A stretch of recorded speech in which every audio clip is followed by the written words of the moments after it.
When Mason was first born, he had group B strep sepsis, and so he required a ton of medical attention. He was in the NICU for the first month and was on life support for almost the first 3 weeks. Mason's hearing loss is borderline mild to moderate, and where his hearing loss exists is adult female conversational tone, which would include me and most any of his teachers. When I was in second grade, I had a teacher with a really soft voice, and I couldn't really pay attention that well, and sometimes I get in trouble because I couldn't hear that well.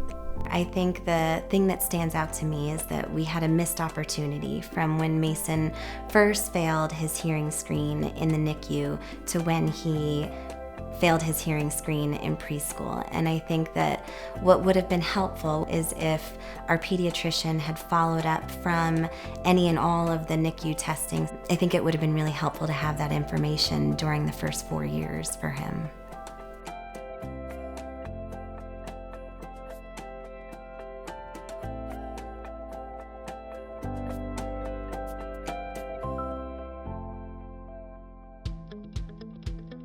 My name is Cliff Moores.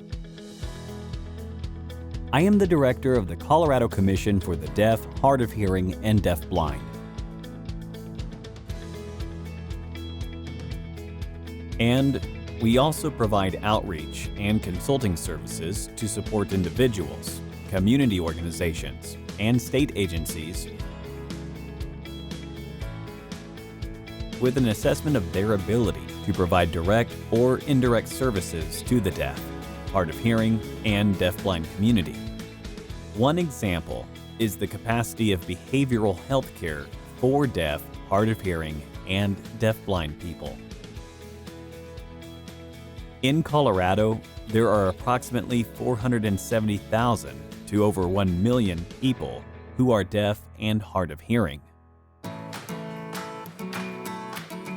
When we talk to deaf and hard of hearing people about what makes a medical practice effective, they tell us a few things.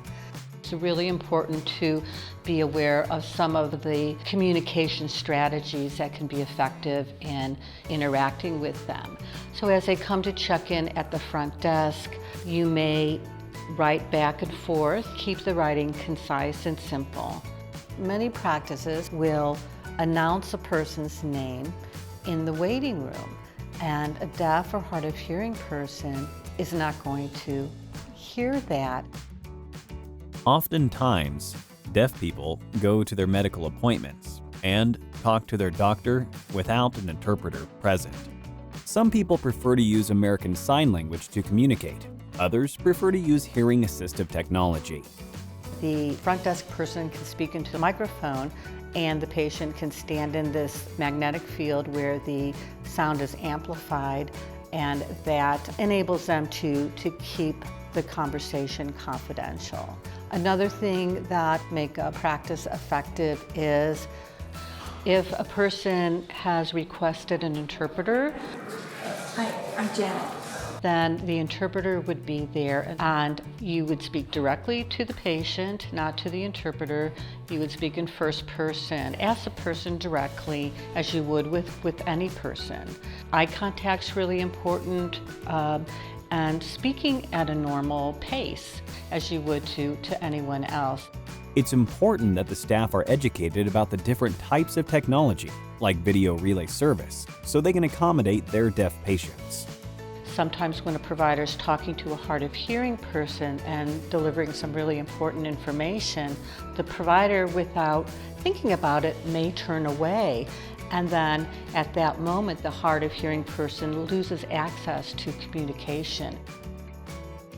For people who are hard of hearing, it is important to minimize the amount of background noise as much as possible, so they can utilize the hearing they have to communicate with the doctor.